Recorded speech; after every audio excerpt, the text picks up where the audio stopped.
Hello and welcome back. MC1 Gamer here, bringing you well, I guess this is an unlocking, but this is more of just reflections on some of the things that have been going on recently. And there's so much going on. So I have with me today Vince Ventrella on the show. Wanted to just kind of talk about a lot of what's been happening with the General's Handbook, with the FAQ. I got a little feedback, though, from you, Vince, though. I'm starting to hear some of my own voice. Oh, that's weird. I can't hear it at all on the thing, so I don't know. Oh. You're coming through my headset still. Really? Yeah. That's kind of strange. All right. Well, I'll just have to live with it. That's okay. Let me see. Yeah, I'm getting a little reverberation. That's kind of strange. You know what I might have? I think I know what it might be. It might be that I have my audio on my camera and the audio on my riveting start to the show, by the way. Yeah, well, let's just jump into it and we'll deal with whatever technical issues. It's only on my side. So, hey, Vince is here on the show. So, yeah, man. Welcome, Vince Ventrella. Glad to be here, buddy. Why don't we just start with the things that have been going on lately? I know there's a lot of videos that are out there right now. A lot of people have been talking about what's in the book, what's in the FAQ. And I'm sure you've been reading the it would be shocking if you weren't. I'm sure you've been reading the forums and looking at tweets, and maybe you aren't. I think maybe you're one of those guys that just doesn't care what kind of people's feedback is out there. But have you been kind of in tune with some of the responses people have had towards this big new release? Yeah, sure. I mean, it's impossible to avoid it, right? Like, it's everywhere. I don't put much stock in it. I mean, everybody's, by that I don't mean like I don't think your opinion's valid. You're welcome to whatever opinion you like of it, positive or negative. I'm not going to tell you can't. I'm just going to tell you I don't have to similarly care about your opinion. You're welcome to broadcast it. I just don't have to receive it. There's a lot of internet wankery around any new release like this, and for the most part, it's just noise that gets, it's screaming into the wind a lot. Again, not downplaying it. Feel how you feel, but it will all amount to nothing in a short amount of time. Well, I agree with you on that. And I figured out, by the way, what my technical issue is. I had the live chat window open, and that was giving me a kind of a feedback from what we were saying, but with a little bit of a delay. Hey, rookie move. Rook move, buddy. No, I mean, look, let me, do you mind if I just give a quick, like, my initial high level thesis statement on this? Absolutely. I mean, I invited you on the show because I wanted to talk about things in a reasonable way. So please feel free. Okay, here's my overall thesis statement. It is a big amount of change, and change, even positive change, is hard and can have, deleterious effects because somebody's always going to lose out on something. And not all of these changes were positive. There were some things that were just outright bad or unfortunate or whatever you want to call them. I don't want to get caught up in the term, but there were some things that were negative. But there were a whole lot of things that were very positive. And it's easy to get caught up in the small stuff and not see all the great stuff that's there. So on the whole, on balance, when I look at this, was it perfect? Absolutely not. Far from it. Was it still pretty darn great? I'm going to say yeah. There you go. I have to agree with you now. My feelings, when the first General's Handbook came out, I had reservations. I was concerned about points coming in that were going to ruin the game, and I really took a step back and said, I had that big "Don't Panic" video, and really it got a huge amount of response. And I went in full force with AOS when it first came out, but when points came in, it's not that I didn't think the game needed to be structured. I was completely all in that there needed to be some reining in of some of the crazy stuff that was going on. But I was a little concerned that it would just default to a competitive only game, and a lot of the fun that we were trying to experience and where we were looking to go with the game was going to be lost. And whatever fears I had were really unfounded. But yeah, I mean, the entire rise of the Neo movement, right, of all these narrative tournaments, it's been great. More people are playing the game how they want than ever before, and that's a good thing. Sure, a lot of the noise revolves around match play. Sure. There's much more of that, although there is a lot of love in this new book on open play with the open war cards, which I think is phenomenal for anybody who wants to play open play. I do occasionally. There's one store where everybody plays open that I go to, but there is also much more expansion for narrative, for triumph and treachery, for multiplayer games. I think that's all great stuff. But when I look back at where some of the reservations I had about the first General's Handbook, and I look at all the positives and the incredible growth that Age of Sigmar has had since, it strikes me that there are some comparisons here with the initial launch, with some of the rage that happened, with a lot of people that felt very betrayed, and left the game or burnt their armies or went on whole tirades. But that was, a lot of that was just way blown out of proportion. I'm starting to see a little bit of parallels to that, as well as the first General's Handbook release. And I think we're seeing a combination of the two. And I think that a lot of it is overblown. I really believe that we're in a time where we're going to see a rebalancing and kind of a correction across the board. When I look at all the different forums, I see everybody complaining about price, cost changes, changes to abilities, the FAQ changing things. I kind of believe that everybody's getting hit with this, where they just want to change maybe some standard things that have been maybe not hurting the game, but that can get out of control. And when you look at everybody complaining about it in every faction, I kind of feel that maybe it's kind of evening itself out. And when the smoke clears, we're all going to kind of feel, when we look forward, that maybe a lot of this stuff was better for the game overall. It's just a shock to the system when you're only looking at your faction that you're playing, if you're only playing one faction. Well, my wife always said that, compromise means that neither party gets what they really want, right? So... and I found that has gotten me through 14 years of marriage. I just celebrated my 14th anniversary this last week on Wednesday, by the way, during the show.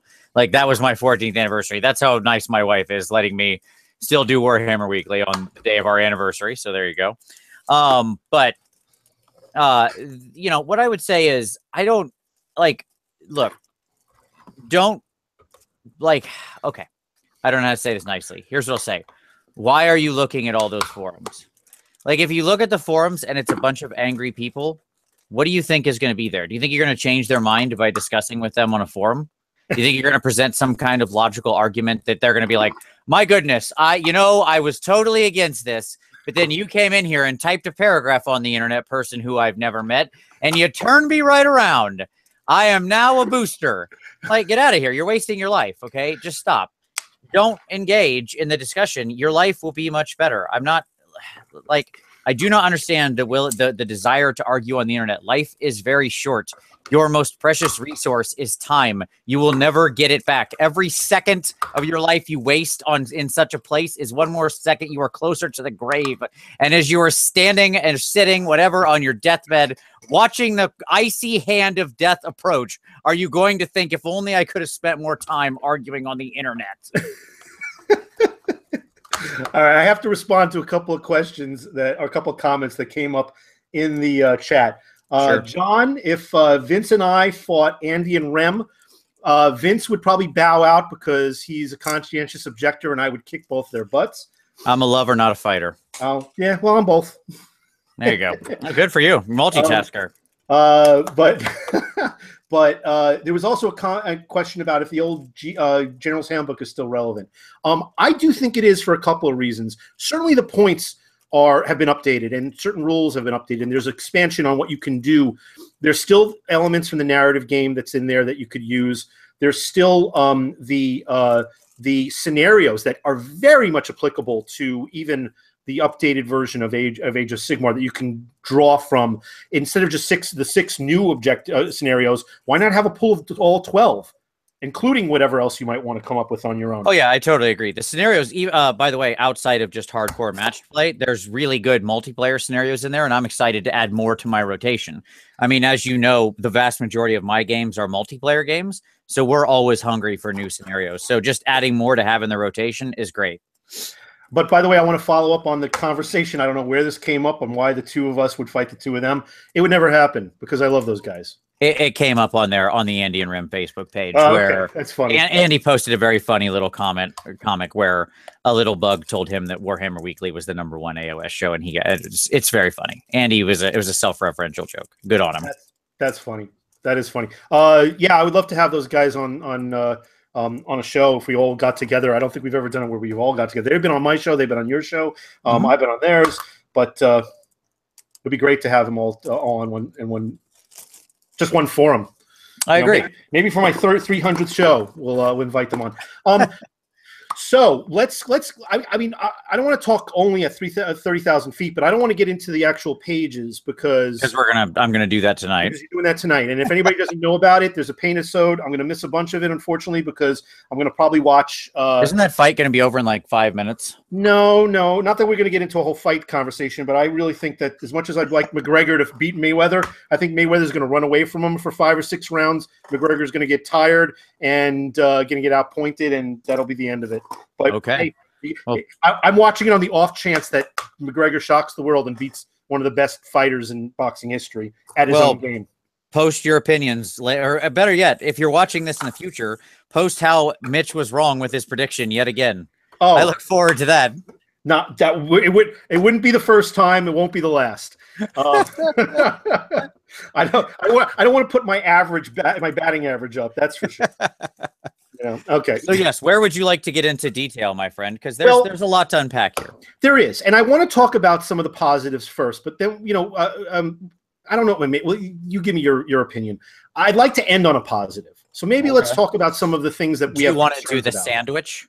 Do you want to sandwich it? Positive, negative, positive, like you get a review at work? I like that. Actually, let's do that. Let's talk about. Why don't you tell me some of the things that you think are really that are good about what's going on right now, including some of the issues that I see a lot of people complaining about, which is the compendium nerfing and downsizing and changes. There are big ones there, but things like points and other structural things, mainly around match play, because that's where I think a lot of the loudest voices are coming from. Sure. So let me talk about the compendiums for a minute. I'm sure we'll talk about this again later, but here's my high level. I think the compendium isn't as simple as people are making it out to be. I think the change is huge and massively impactful. And it's interesting. When I look at Tomb Kings and Bretts, I think they're still extremely playable. In fact, maybe more so in some cases. The genericizing of their special characters means that those characters can now take command traits and artifacts. And I built out a couple Brett armies last night where the new King Luon Leoncoeur, the new generic king, like with just the generic order command traits and artifacts. And that dude gets pretty beastly pretty fast. Like for 400, he's tough. He's resilient. He kicks teeth. And like when you give him the command trait and the artifact, he can go to work. What is he? 10 wounds? Is he 10? 10 wounds. Yeah, he's only 10 wounds, but he's got the extra protection save. He can be protected more by damsels. He heals every round. So like, I mean, he's got a 3-up save base. I'm just saying. He's not the old Louis, but the old Louis was how many points? He was more points, wasn't he? They were both 400. I think both 400. I want to say, before you continue with the compendium, let me just say this. The compendium, it's a legitimization, first of all, of compendium in terms of it's the same as it was in the past of being able to use it in events. But we're talking about armies that some of which have been discontinued, a lot of models that have been discontinued. You're not going to see them on the shelf as much. Old timers or OG players, old guard players, original gangster players, whatever. We may have stuff, you can kit bash things, but as new players come in, it more and more likely they're not even looking at those because that's not what they're going to be able to buy. So yes, we can talk about what affects the meta, but let's also be realistic. Over time, I think a lot of those things are fading away. Well, yeah, I mean, I don't want to get into like there's a rabbit hole here around like how long your army that you spent money on needs to be useful, and I don't really want to go down it because my opinions won't be popular. Neither will mine. But I mean, here's ultimately what I'll say: the compendiums it's complicated. It definitely has a lot of negative. Okay. The negative are the removal of things like keywords means that like a lot of things just can't get used. Now, who came out the best? The Bretts and the TK, because they're whole armies, right? There was nothing like, oh no, I can't put TK together with the rest of my death. I mean, that's somewhat unfortunate, but frankly, they never should have been that combined to begin with. Everybody else was much more ghettoized, as Tom has said. That's his words. They never should have been that easy to slam together and had all this overlap. If they acted like every other faction does, by the by. So I'm okay with them being their own thing. They still have a ton of choices. Yes, they had some points movements. That sucks. But Cetra with a command trait and artifact can really do work, as can Kalita. So just quick there. Now, who came out very mixed? Wood Elves and Dispossessed. Because all their units that are stuck there in the compendium are now just marooned on an island, right? They lost their command traits, so they're not functional on their own anymore, like their actual command abilities, you know? They're like halfy extra, not whole armies. There's stuff missing there, and some of their abilities got nerfed down anyway. So even if you could use them, you probably they're basically not near as competitive as they were. You're talking about in general, not just the compendium. You're talking about I'm talking about compendium specifically. Okay, Wood elves and dwarves in the compendium as they are now labeled. Now, flip side is what survived the cull. Wanderers and dispossessed, right? So like the units that didn't end up in the compendium got really strong allegiance abilities. The wanderer allegiance abilities and like the points of the faction are completely fair. Their allegiance ability is bonkers. Like it's really good. Crazy good. Just to for an example, the move and charge, is that what you're talking about? No, the wanderers can disappear off the table edge every round. Oh, yeah, and reappear. Yeah. And reappear, and they can always run and shoot. And they have the order battle shock thing that they absorb. That's pretty good. Yeah, it's all right. Being able to ghost your whole army up and down the long edge of the border, or any table edge if you take the general with that ability. Good God. Like, that is mobility. When you could just take your whole army and pick them up and go, nope, other side of the, or, left side of the board, right side of the board, other side of the board, whatever. That's pretty good. I'm just saying. It ain't bad. Whatever you think. So the stuff that survived the compendium cull, I think is actually, like, got some really strong abilities. Their artifacts are good. Oh my God, there's like I don't want to bang on this too deeply, but the Wood Elves have an artifact that can one hero can just shut off another hero. Like their character can just point at your hero and go, "You don't do anything this round." I didn't see this. I haven't gone through it as much. It's called the Forget Me Not, like tie a knot, Forget Me Not, and it's awesome. It is baller. You want to shut off Archaon for a round? You do nothing, Archaon. You sit there and you shut your face. Well, does it shut off their defenses, or does it just shut off their? No, they can't. They can't pile in attack or blah blah blah. Okay, well that could be pretty devastating. Yeah, they have to survive that whole time just getting beat on. Anywho, whatever. So they're interesting. The other stuff that is like now totally useless, like the Skaven and the little things where there were like special characters that now just became generic, right? They all just became replacement scrolls and stuff like that. I think in most of those cases, okay, like it sucks to lose those guys, I guess. But like at the same time, Skaven have so many choices. Like I'm a Skaven player, folks. I've got 12,000 points of Skaven. Like you have so many valid choices now with Skaven and their new allegiance abilities and their allies and everything. It's not like I felt like, oh no, because I lost Tretch Craventail, I don't have an army anymore. I got like 10 Skaven armies I made since this came out today. So most of the armies where they lost like a few units, like, yeah, that kind of sucks. There was a couple models that you lost the special rules for, but it wasn't like a huge hit to the army overall. I'm not saying there wasn't some really good ones in there. On the dispossessed front, the thing that sucks the most that I was like, honestly, it like needs to come back is the king on the anvil. Yeah, I was really disappointed about that one. They really made it almost unplayable. I mean, you could leave it sitting there and it can buff like shooting units nearby. It is unplayable because it breaks allegiance. And there's no ally to it. Well, it does break allegiance. The reason why, and it's supposed to be the king, right? But here's my, and this is actually a point that I want to make on a positive note. Yeah, you're not able to ally with these guys. Okay, that's a negative. You're not able to. Makes no sense, by the way, too. That would have been such an easy fix to just allow the armies to ally to them. I don't know why they did it, but that one mystified me. But you can't, and there's a lot of very viable lists under the Grand Alliance. Grand Alliance, and I played a lot of Grand Alliance. My death is mostly Grand Alliance, and while yes, you can't use the sub-faction, drilling down to the sub-faction, those allegiances, with the ability to maybe take allies to give you more flex, which is a phenomenal thing. That's one of the best things that's coming out of this book. But that doesn't mean you can't take these units, just be a Grand Alliance army and have the flexibility to pick and choose all the things you want, including the compendium items that are not keyword specific. They may not have as much synergies, but they still might be worthwhile putting on the table. Like maybe you want to put a couple units of miners on the table. I forget because they broke the scroll. They broke the scroll? Yeah.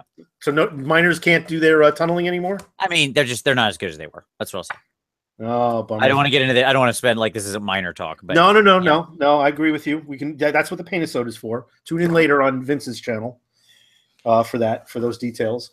So what I'll say is the compendiums overall, it's a mixed bag, right? Like there's some stuff like it's unfortunate, and I feel like it's the biggest sore spot because they could have handled stuff better. I'm not sensitive to like I paid for this army and I don't get to use it anymore. Like you can use whatever forces you want, blah, blah, blah, blah, blah. There's a lot of that. I don't think we need to go down that hole. I'm also, by the way, not sensitive to the argument of like, you need to move on, leave the old stuff behind. Like that's also insensitive because people love what they love, man. And I'm not going to judge. Like if you love your thing, I love my Tomb Kings. I love my Brits. I have massive armies of both of those. Okay. I'll still play them. They're still functional enough. I don't want to take them to tournaments. I want to be able to put them on my table. And in that regard, I can. But telling people to stop loving what they love is just insulting. Don't get me wrong with what I said, because I've hated that kind of line of logic before. Maybe I misspoke before. I'm not saying you said that. That's a thing I've seen on the internet. What I've seen a lot of people say that, and I get very insulted when they say that. What I was trying to make before was basically that I can see why the compendium armies over time, or compendium units over time, would be kind of left behind. Especially you could play Bretts and you could play Tomb Kings. I have an army that I double as Bretonnians. I have Tomb King units that I've used as part of my Death Army, and there are plenty of people who play these armies as they are, and they absolutely love them, and they should be able to play them. And I like that there's still points and still the ability to put them on the table. But we also should be realistic. If GW is not building new War Scrolls to fit in with those armies, if they're not updating War Scrolls, well, that's not the case anymore. Now they are updating them, maybe not for the better. But if they're not releasing new units, if they're not putting out a new Battle Tome Tomb Kings or a new Battle Tome Bretonnians that's official, if they're not putting that out, eventually over time, the other armies are going to start outpacing them in terms of their competitive capability on the tournament circuit. But if you don't care about the tournament circuit, or if you're going just because you want to throw dice and you want to put down an army that you think is cool, it's fluffy, is good background, you like the way it looks, and this is your army, and maybe you do well in a tournament, but you may not care about whether or not you actually win. You just like the competitive spirit and spending time with the club mates or people that come down to these events, seeing the cool armies and the whole experience of going to these GTs, then this is really not going to affect you that much. But it is going to be kind of a right turn, because things are changing in terms of how you can play that, what kind of armies you can put on the table, and whether or not they're viable.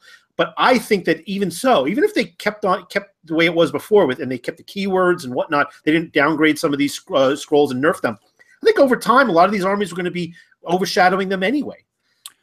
Yeah, that's just true. I mean, my point is basically this: there is correct points being made on both sides, and to minimize either one is an insult. Like that's all I'm saying. Like, yeah. You are correct. These things will get minimized, and GW has no responsibility to you to keep an army you paid for 12 years ago completely viable in the current meta and at the top of it when they're not producing it. It's a business. That's not a charity operation. All of that. That is true. At the same time, you're allowed to love what you love, and it sucks to see things you love in any way diminished and experience negative things with that. That's why we love the thing. When things we love get worse, we don't like that. That's life. Yeah. You have this great, like, I have a great a flame cannon. I have the grudge thrower for the dwarves. It pains me that that I can't use the.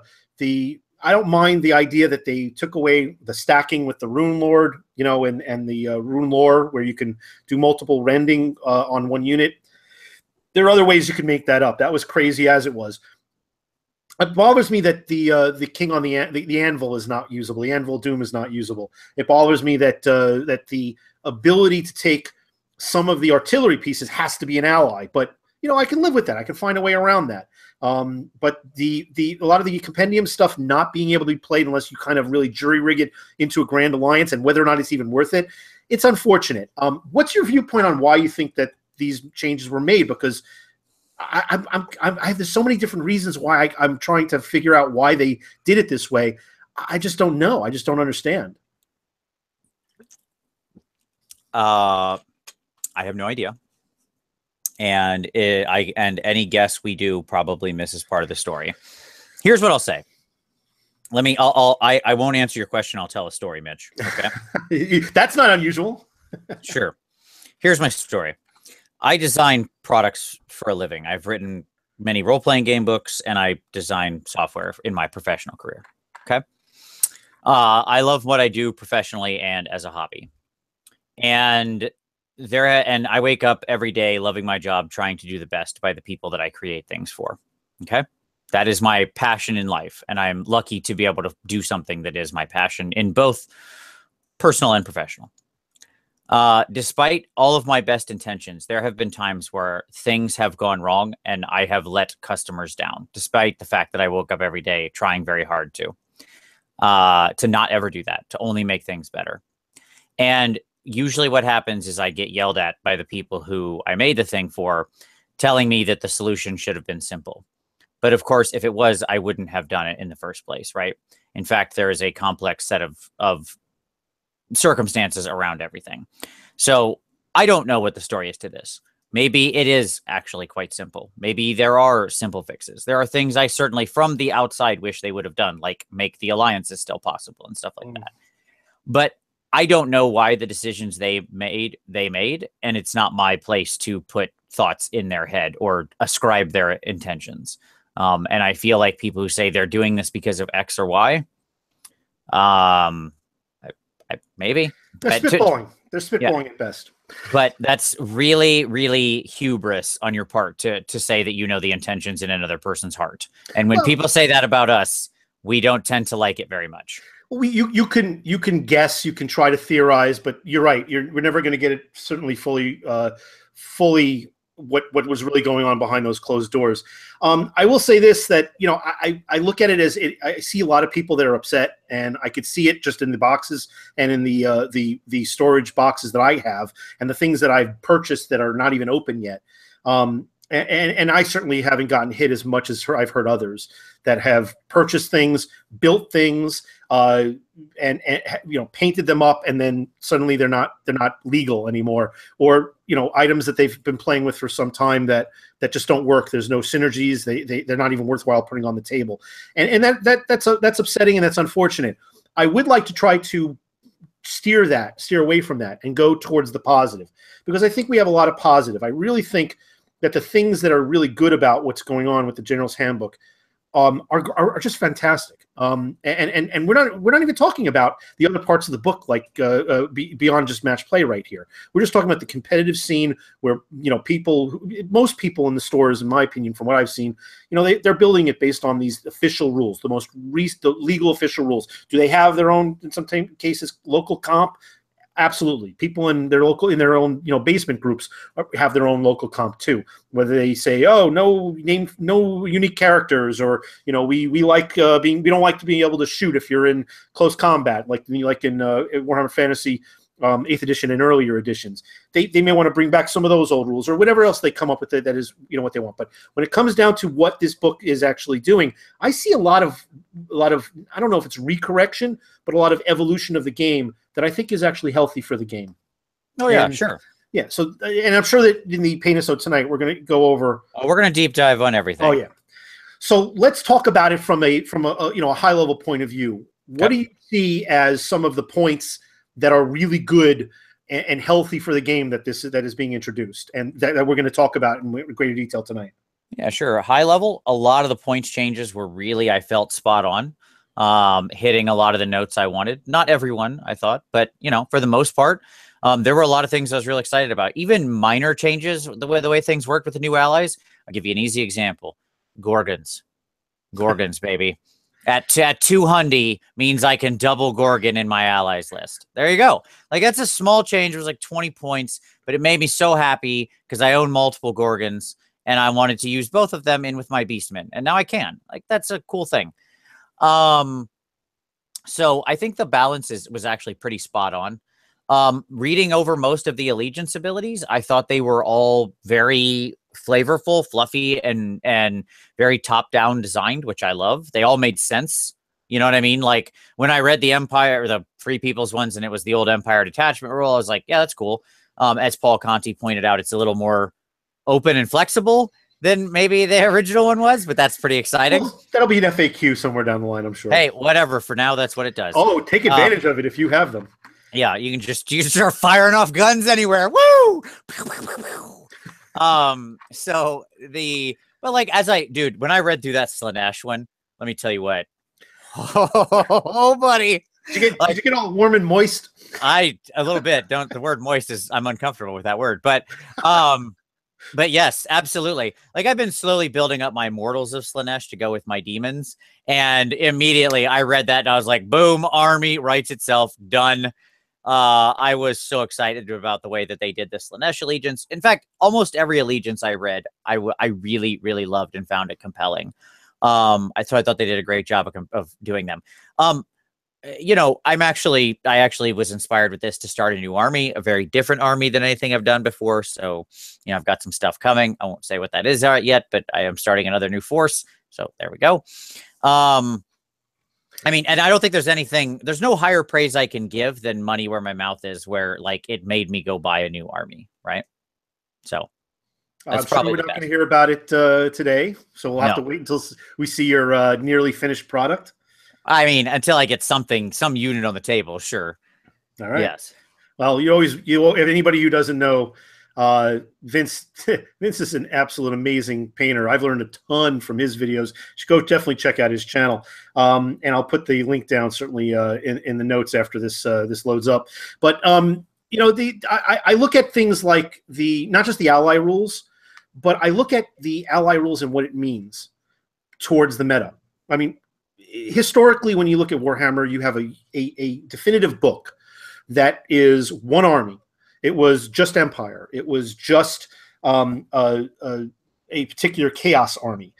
There were silos. And then when Age of Sigmar came out, and especially with the GHB, the factions were, as Tom likes to use the term, ghettoized, but the sub-factions were broken out where you had the synergies were really keyword connected.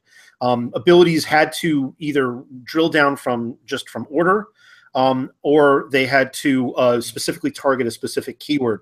What I look at as a nice benefit with this book is that with the allegiances, we're getting a huge amount of abilities that are tied to these sub-factions now. Allies mean that you have so much more customization, and I think it opens up the meta tremendously. I think that the combos that we're going to be seeing at events, at the local store, at your basement games, are really going to change. We don't know what the power structure is. Some of us who have played a long time, a lot of the people who have been in the tournament scene for a while, who really understand the language of Warhammer, are probably going to look at this stuff, and already have, and are going to say, wow, look at this incredible combo. But we're really seeing a reset of the meta. And I think looking forward, we're going to be seeing weird combinations, you know, that are going to be coining different phrases for different maneuvers. It's just an exciting time to look ahead and wonder what's going to be that killer combination or killer list. And even if you find one, you could swap out a ally set and make a completely different thing. One of the things I'm excited about doing, I don't know how competitive it's going to be, is Soul Blight, and taking that elite low model count army and being able to take either zombies in a corpse cart or skeletons, a unit of 40 skeletons and whatever if I have points left over, and being able to take advantage of filling in the loophole, filling in that weakness of that low model count army and putting in at least one nice horde unit to try and help that out. Maybe it's a Night Haunt unit and being able to take something that'll complement that, like taking a 400-point model like Neferata as a caster, potentially. I mean, maybe that's a stupid idea, but it's something that's potential, and who knows what that's going to mean. Who knows what those combinations are going to, what the results are going to be, and how they're going to play at the table. And until we start throwing the dice on the table, we're really not going to know. We can prognosticate all we want. We can theorize and math hammer all we want. But when we start putting it on the table and we see the actual results and see what counters other people are putting forth, I think the meta is not only going to evolve, but I think it's much more complex than it used to be because of the variety that people can put down in terms of the list building now. Oh yeah, man. Like, look, I'm just saying, watch out for the coming meta of my 1,000-point, 2,000-point Brayherd list. All right. I call it the YOLO monster mash, where we're all summoning all the time because you can summon outside of allegiance and still keep your allegiance. So like, you know, it's just gonna be like a lot of monster spam on the table. All these little shamans humping a herdstone to just make monsters start appearing all over the board. Well, then I invite you to be one of my first on my new series of unlocking, because as anybody who knows my channel knows, I did a whole series of unlocking when Age of Sigmar, not only when Age of Sigmar first came out, but really took a deep dive when the General's Handbook, the first one, came out. But this one is going to be a whole new series of army evaluations. So I'd love to have that be one of the lists that we explore on a future show. So I will come on and talk about Bray herds, my friend. Okay. Let me tell you what, I've got some lists. People are going to be shocked when suddenly wild beastmen start approaching from all sides and the monsters come from the woods. That's all I'm saying. And for everybody who's watching, you feel free to go and send lists in or requests. You know, be my guest. If I don't get to it right away, I'll try to do my best. You know, there's so much material to kind of fill up, and I want to try and do things a little bit differently than other people are doing. And I've always tried to kind of change things up than the generic tactical shows might be. But that's really where I'm headed with this. I'm going to look at as many different list varieties as possible, and the cornerstone is going to be, here's one subfaction. It could also be from a Grand Alliance perspective. But one of the things I'm going to start off with is subfaction, and whether or not you stick with that subfaction, but mostly it's going to be what variety of allies can we put in there to make that list completely different or change up how it's played. So look out for Vince in a future one, starting off, I guess, with Beastmen. I'm sure we're going to be talking about Skaven. I want to do Skaven with you as well. Yep. So there's another one. So we'll try to do that. I don't know if you're on the road this week or next, we'll try to do that. And I'm sure that there is a lot of the usual suspects, as well as a lot of new people who have built up channels, who's been out there and, just really building out content on the net that, I'd love to have on the channel. So any of you guys who have been regularly doing that, reach out to me and we'll try to schedule something together and we'll talk about that. Anything before we go, because I know that we have, there's a whole divide of time between now and when the next show is. But let's just leave this on a positive note. Anything more that you want to leave to anybody in the audience, just to kind of make them, hey, look, just to don't panic, and hey, this is there. Let's see how this where this is going, because there's some exciting things coming. Sure.